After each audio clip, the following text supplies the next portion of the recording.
Good morning children. आषाढ़ का एक दिन कर रहे थे जिसमें हमने पार्ट 1 का जो अध्याय फर्स्ट जो है पार्ट 1 है उसका पेज नंबर 25 तक हम लोग ने पढ़ लिया है। और ठीक है, आज हम 26 पेज नंबर से स्टार्ट करेंगे क्योंकि हमको 30 पेज तक पढ़ना है। 30 अप टू 30 आपका पोर्शन है। तो जस्ट मैं एक थोड़ा सा रिकैप कर दे रही हूँ ताकि आपको स्टोरी याद आ जाए कि अब तक हम लोग ने पढ़ा है कि मल्लिका और अंबिका, मल्लिका जो है इस कहानी की नायिका है और अंबिका जो है उसकी माँ है। मल्लिका जो है भीग कर आती है और उसकी माँ जो है घर में धान कूट रही है, बार बार दरवाजे की तरफ देख रही है, अर्थात वो अपनी बेटी मल्लिका की प्रतीक्षा कर रही है क्योंकि बहुत तेज़ बारिश हो रही है और वो अभी तक घर में नहीं पहुंची। तो उसी बीच में मल्लिका का प्रवेश होता है जो पूरी तरह से भीग गई है और भीग कर आती है और फिर वो माँ के साथ में बात करने का प्रयत्न करती है, लेकिन उसकी माँ उससे बात नहीं करती क्योंकि वो उससे नाराज़ है। क्योंकि उसकी माँ जानती है कि वो केवल वो निश्चित रूप से कालिदास से मिलकर आई होगी। ठीक है, कालिदास जो है इस कहानी का नायक है, हीरो है। तो लेकिन मल्लिका जो है उसे बताती है किस तरह से उसने प्रकृति के आनंद को देखा है और उसे महसूस किया है, लेकिन उसकी माँ जो है कोई भी जवाब नहीं देती है। बोलती है कि जो गीले कपड़े जो है सूखे कपड़े तुम्हारा रखे हुए हैं, तुम कपड़े चेंज कर लो और तुम्हारे लिए दूध बना के रखा है वो तुम पी के आराम करो, मुझे अपना काम करने दो। तो लेकिन मल्लिका बोलती है कि नहीं माँ, मैं तुम्हें अपना काम नहीं करने दूंगी, तुम मेरी बात सुनो, तुम तो कभी ऐसा नहीं करती हो, आज तुम इतनी चुप क्यों हो, ऐसा बोलती है। दोनों माँ बेटी के बीच में बहुत सारा वार्तालाप होता है, ठीक है, जो कि हमने आगे पढ़ा है।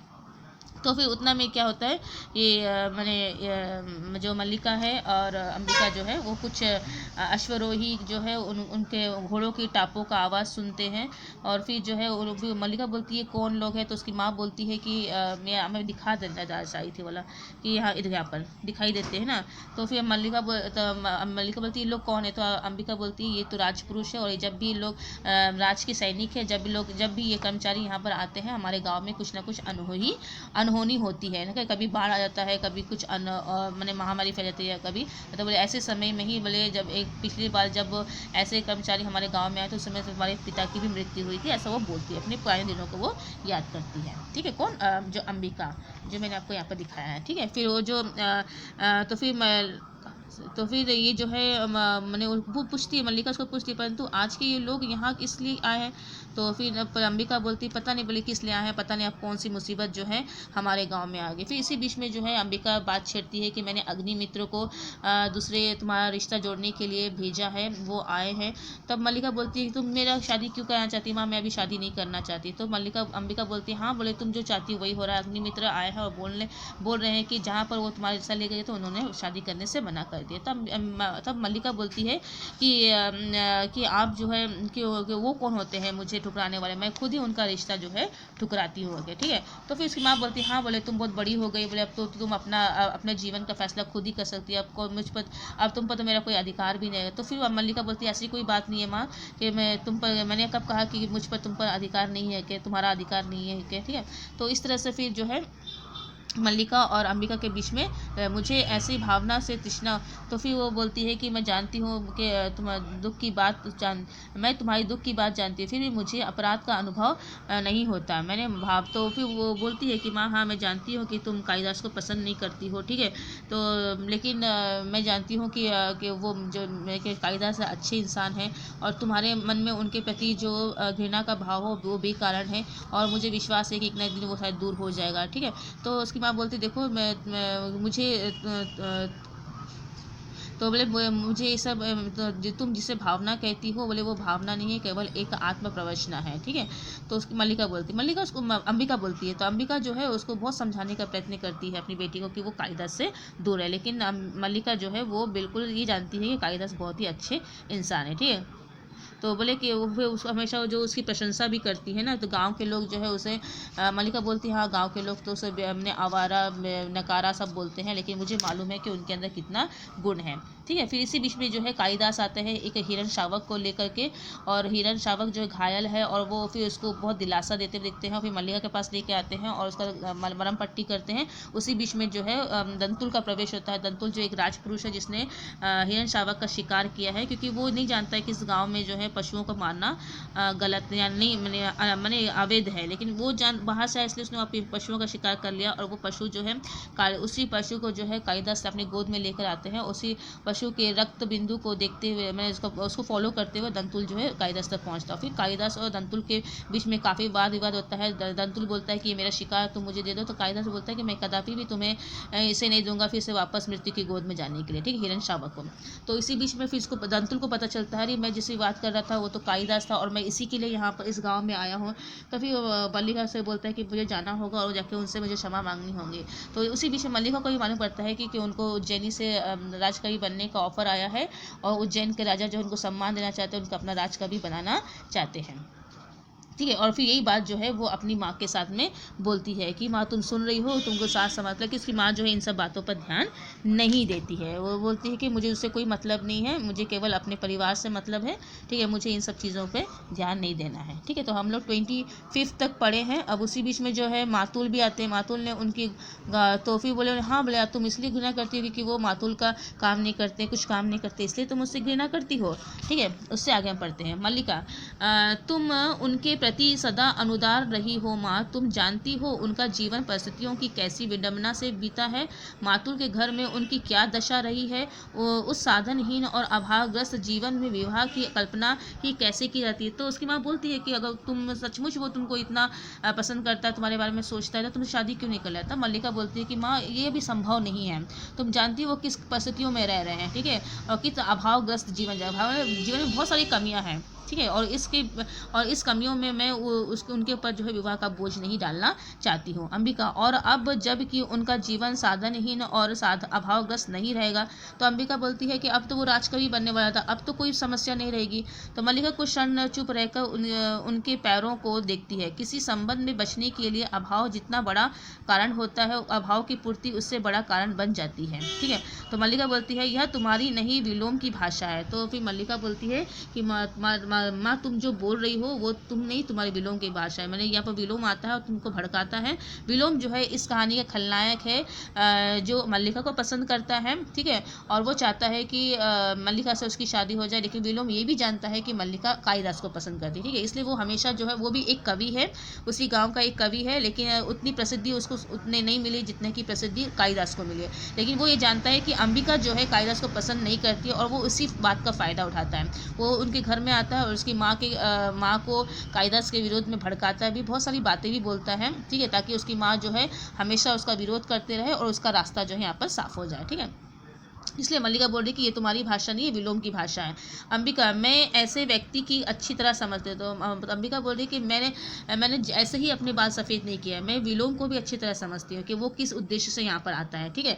तुम्हारे साथ उसका इतना ही संबंध है कि तुम एक उपदान हो जिसके आश्रम में वह अपने प्रेम से कर सकता है। तो मल्लिका जब इतना कुछ बोल रही तो अंबिका बोलती मैं जानती हूँ कि कालिदास का स्वभाव कैसा है, तुम केवल उसके लिए एक मन बनाने वाली वस्तु, जिस दिन उसका मन भर जाएगा वो तुम्हें छोड़ देगा, ऐसा अंबिका बोलती है, ठीक है। कालिदास के प्रति मल्लिका को अपने पर गर्व कर सकता है, परंतु क्या तुम क्या सजीव व्यक्ति नहीं हो, तुम्हारे प्रति उसका या तुम्हारा कोई कर्तव्य नहीं है, तुम्हारे प्रति उसका कोई कर्तव्य नहीं है। कल तुम्हारी माँ का शरीर नहीं रहेगा और घर में एक समय के लिए भोजन की व्यवस्था भी नहीं होगी, तो जो प्रश्न तुम्हारे सामने उपस्थित होगा उसका तुम क्या उत्तर दोगे। तुम्हारी भावना उस प्रश्न का समाधान कर देगी, फिर कह दो यह मेरी नहीं विलोम की भाषा है। तो उसकी माँ बोलती है देखो वो तो अभावग्रस्त है, अगर वो तुम्हारी जिम्मेदारी नहीं ले सकता है तो फिर क्यों तुम मैंने उसके पीछे तुम हो, ठीक है। तो अभी तो मैं तुम्हारा लालन पोषण, जिस दिन मेरा शरीर नहीं रहेगा, मैं नहीं रहूँगी, तुम उस दिन कैसे तुम अपना जीवन चलाओगे। तो वो तुम अपनी भावना से उस अपनी समस्याओं को तुम पूर्ण कर लोगी। अंबिका वो समझा रही है अपनी बेटी को, ठीक है, ऐसा जीवन नहीं चलता है, ठीक है। मल्लिका सिर झुकाए कुछ क्षण चुप बैठी रहती है, फिर अंबिका की ओर देखती है। मल्लिका बोलती माँ आज तक का जीवन किसी तरह बीता है, आगे भी बीत जाएगा। तो मल्लिका बोलती आज तक तो हम लोग जी लिए हैं माँ, आगे भी हो जाएगा, ठीक है। आज जब उसका जीवन एक नई दिशा ग्रहण कर रहा है, मैं उनके सामने अपने स्वार्थ की घोषणा नहीं करना चाहती। तो वो बोलती है कि आज उनको जीवन का एक नया दिशा मिल रहा है, उनको राजकवि का पद मिलने वाला है और मैं विवाह की बात इस समय कहकर उनके माँ को बाधित नहीं करना चाहती हूँ। ये मल्लिका जो है अपनी माता अंबिका को बोल रही है। बाहर से मातुल के शब्द सुनाई देने लगते। उसी बीच में मातुल का प्रवेश होता है। मातुल कौन है? मातुल जो है कालिदास का मामा है, जो कि कालिदास का लालन पोषण करता है, क्योंकि उसके माता पिता नहीं है तो वही उसका पालन पोषण करता है। ठीक है। अंबिका, अंबिका घर में हो कि नहीं? तो मातुल जो आता है और अंबिका को पुकारता है, बोलता है कि तुम घर में हो, क्योंकि वो आवाज़ नहीं दे रही अंबिका, तो पूछता है कि तुम घर पे हो कि नहीं? अंबिका, हो घर में ही हो। मैं आज सारे ग्राम में घोषणा करने जा रहा हूँ कि मेरा इस कालिदास नामधारी जीव से कोई संबंध नहीं। बड़े बहुत क्रोधित है वो, ठीक है।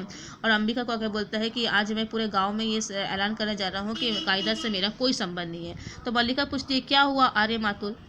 मैंने इसे पाला पोसा बड़ा किया क्या इसी दिन के लिए कि वह इस तरह कुलद्रोही बने? तो मातुल जो है बताता है, बोले कि मैंने इसको बड़ा पाल पोस कर बड़ा किया ताकि उसका जीवन अच्छा हो, सब मैंने सोचा है। क्या इसी दिन के लिए? तो मल्लिका बोलती, बात क्या है? परंतु उन्हें तो सुना है कि राज्य की ओर से सम्मानित किया जा रहा है, उज्जैनी से कोई आचार्य आए हैं। यहाँ तो कह रहा हूँ, यही तो कह रहा हूँ, उज्जैनी से कोई आचार्य। तो मल्लिका उसको बोलती है कि मैंने तो सुना है कि उनको राज्य कवि का पद मिलने वाला है। तो मातुल बोल रहा है, मैं वही तो कह रहा हूँ, उज्जैनी से आचार्य है, परंतु आप तो कह रहे हैं ये मैं ठीक कह रहा हूँ, आचार्य कल ही उसे अपने साथ उज्जैनी ले जाना चाहते। तो मातुल बोल रहे हैं कि उज्जैनी से जो आचार्य हैं आए हैं वो कल ही उसे अपने साथ लेकर उज्जैनी जाए, लेकिन कालिदास जो है उसने जाने से मना कर दिया। ठीक है। 2 रथवाह और 4 अवरोही उसके साथ है। मैं तुमसे नहीं कहता था अंबिका कि हमारे पितामह के एक दोहित्र का पुत्र गुप्त राज्य की ओर से शकों में युद्ध कर रहा था। तो मातुल जो अपना हिस्ट्री बताता है कि हमारे पूर्वज से भी कुछ लोग थे उज्जैनी में, उन राजा के सिपाहियों में काम करते थे। ठीक है। अभी वही जो मैंने वही जो मौका जो है कालिदास को मिल रहा है उस क्षेत्र में जाने का, लेकिन वो उससे टुकरा रहा है। अंबिका, तुम अपने भागनीय की बात कर रहे हो? ठीक है। अंबिका उसको बोलती है, तो बोले, तो मातुल बोलता है, उसी की बात कर रहा हूँ अंबिका। तुम समझो कि एक तरह से राज्य भागनी मैंने भाई, ठीक है, अब जो कज़न होते हैं ना उसको बोला गया। ठीक है। तो राज्य की ओर से हमारे वंश का सम्मान किया जा रहा है और वे वंशवतस कहते हैं कि मुझे यह सम्मान नहीं चाहिए।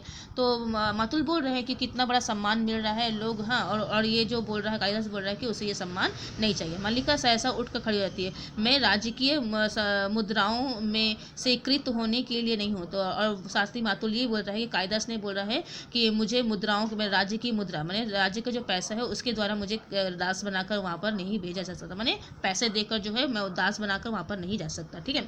वे स्थानीय समाचार को स्वीकार नहीं करना चाहते, राज्य के सम्मान को स्वीकार नहीं करना चाहते। मल्लिका बोल रही है कि वो राज्य के सम्मान को स्वीकार नहीं करना चाहते। मातुल बोलता है, मेरे समझ में ही नहीं आता है कि इसमें क्रय विक्रय की क्या बात है, सम्मान मिलता है ग्रहण करो, नहीं कविता का मूल्य ही क्या। तो फिर मातुल बोलता है कि मुझे समझ में नहीं आ रहा, इतना बड़ा सम्मान मिल रहा है वो ठुकरा क्यों रहा है? अरे वहीं जाकर तो उसकी कविता का मूल्य बढ़ेगा, जो कविता यहाँ पर कर रहा है उसका तो गाँव में तो किसका कोई भी मान सम्मान है, लेकिन जब वहाँ पर जाएगा तो वही तो उसको बस आगे बढ़ाएगा। मल्लिका, कविता का कुछ मूल्य है आर्य मातुल, तभी तो सम्मान का भी मूल्य है। मैं समझती हूँ कि उनके हृदय में यह सम्मान कहाँ चुभता है। तो मल्लिका बोलती है, मैं समझ रही हूँ कि आखिर उनको समस्या क्या है। ठीक है। वो जो कविता कर रहे हैं और वो जो बोल रहे हैं कि मैं अपनी कविताओं को बेचना नहीं चाहता हूँ, तो निश्चित रूप से कुछ ना कुछ है, वो काफ़ी स्वाभिमानी है, वो बोलना चाह रही है। ठीक है। अंबिका, मैं तुम्हें विश्वास दिलाती हूँ कि वह उज्जैनी अवश्य जाएगा। तो अंबिका बोलती है, देखो मातुल को बोलती है ये सब बेकार की बातें हैं, मुझे मालूम है कि वो निश्चित रूप से उज्जैन जाएगा, ये सब मैंने दिखावा है। ठीक है। अवश्य जाएगा, ये लोग उनके अनुचर है जो अभी स्तुति करके इसे ले जाएंगे। तो मातुल बोल रहा कैसा होगा? बोले ये जो लोग आए हैं उसके नौकर है, बोले जो उसको गोद में उठा के लेके जाएंगे। अंबिका, सम्मान प्राप्त होने पर सम्मान के प्रति प्रकट की गई उदासीनता व्यक्ति के महत्व को बढ़ाती है। तो अंबिका बोलती है ये एक क्या बोला जाए, एक चाल है, जब व्यक्ति को कोई सम्मान मिलता है यदि उसको ठुकरा जाता है तो उसका सम्मान और भी अधिक बढ़ जाता है सामने वाला का, कि देखो भाई इतना बड़े सम्मान को ठुकरा रहा मैंने, कितना महान है। ठीक है। उसका महत्व, उस व्यक्ति का महत्व बढ़ जाता है। तुम्हें प्रसन्न होना चाहिए कि तुम्हारा भागनीय लोक नीति में निष्प्रांत है। तो भागनीय में ना जो भाई का बेटा होता है। तो अंबिका बोलती है कि बोले तुमको तो मैंने मातुल को बोलती है कि तो आपको तो खुश होना चाहिए कि तुम्हारा जो भतीजा है वो काफ़ी निपुण है इन सब चीज़ों में। ठीक है। मातुल, यह लोक नीति है तो मैं कहूँगा कि लोक नीति और मूर्ख नीति दोनों का एक ही अर्थ है। तो फिर मातुल बोलते हैं अगर ये लोक नीति है तो मेरे ख्याल से तो ये तो मूर्ख नीति हो गया। ठीक है। इस पद को ठुकराना ये तो मूर्ख नीति है। जो व्यक्ति कुछ देता है, धन हो या सम्मान हो, वह अपना मन बदल भी सकता है और बदल गया तो बदल गया। तो मातुल बोल रहे हैं कि जो व्यक्ति उसको सम्मान दे रहा है यदि उसका मन बदल गया तो वो सम्मान वापस भी ले सकता है, इसलिए हमें इस चीज़ में आना कहीं नहीं। यदि सम्मान मिल रहा है तो तुरंत उसे अपना लेना चाहिए। तुम सोचो कि सम्राट रुष्ट हो तो सकते हैं कि एक साधारण कवि ने उनका सम्मान स्वीकार नहीं किया। तो मातुल बोल रहा है कि बोले मान लो यदि राजा तक ये बात पहुंच गया कि एक सामान्य से कवि ने उनके सम्मान को प्राप्त नहीं किया, तो फिर वो तो क्रोधित हो सकते हैं, और क्रोधित होंगे तो फिर तो हम पर मुसीबत आ सकती है। बोले निक्षेप, मातुल आप अभी तक यहाँ हैं और आचार्य आपकी प्रतीक्षा कर रहे हैं, और तुम यहाँ क्या कर रहे हो। तो इसी बीच में निक्षेप का प्रवेश हुआ है। निक्षेप कौन है? ये मातुल का सहायक है, और मातुल ने निक्षेप को जो अपने घर में रखा है ताकि क्योंकि वहाँ पर आचार्य आए हुए हैं जो कि कालिदास को ले जाने के लिए आए थे। तो निक्षेप को वो बोलता है कि तुम आचार्य की अच्छी तरह से देखभाल करना, मैं यहाँ पर जाकर कालिदास को ढूंढ के आता हूँ। तो इसी बीच में वो अंबिका घर में गया है मातुल, ठीक है। तो और यहाँ पर निक्षेप आया है मातुल को बुलाने के लिए, क्योंकि वहाँ से आचार्य लोग जाने की बात बोल रहे थे। तुम यहाँ, तो उसको यहाँ पर देखकर जो है मातुल आश्चर्यचकित हो जाता है, इसलिए उसको बोलता है कि तुम यहाँ क्या कर रहे हो, मैं तुम्हें नहीं कहा था कि जब तक मैं लौट कर ना आऊँ तुम आचार्य के पास रहना, परंतु यह भी तो कहा था कि आचार्य विश्राम कर चुके हो तो तुरंत आपको सूचना दे दूँ। तो बोले आप ये भी तो कहा था कि जब आचार्य का विश्राम करना हो जाएगा तो मैं आपको सूचना दे दूँ, इसलिए मैं यहाँ पर आया हूँ। यह भी कहा था, किंतु यह भी तो कहा था, यह कहा तुम्हारी समझ में आ गया और यह नहीं।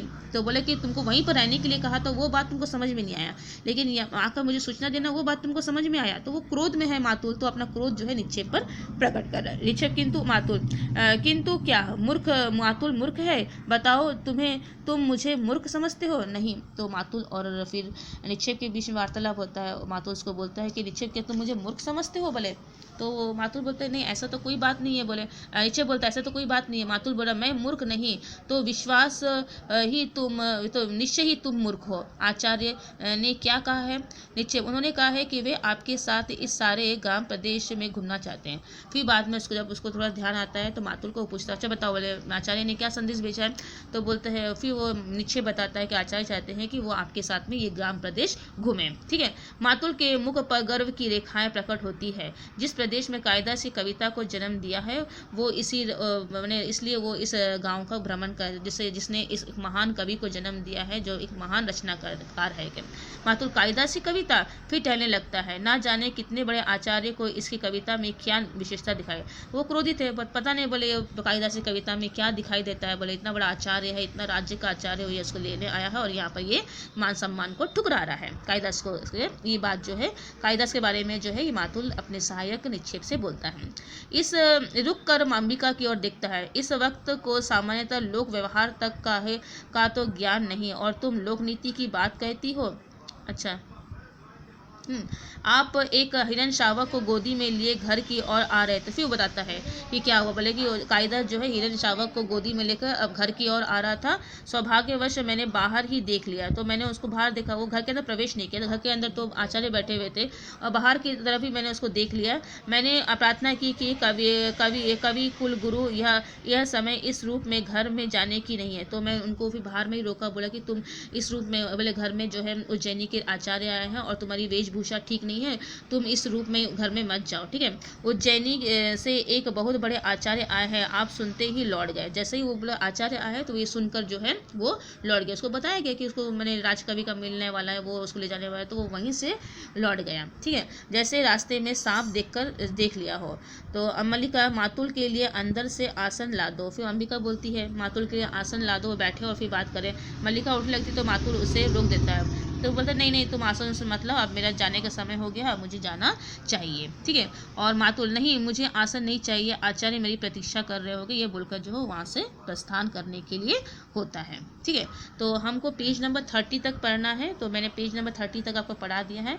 मैंने अभी तक जो है कालिदास जो उज्जैन नहीं गया, तो कालिदास के उज्जैनी जाने तक जो चर्चा है वो हमने यहाँ पर ड्रामा में पढ़ा है, ठीक है। तो आप भी अच्छे से पढ़िए, देखिए, यदि कुछ प्रॉब्लम होता है तो मुझे ज़रूर बताइएगा। Thank you.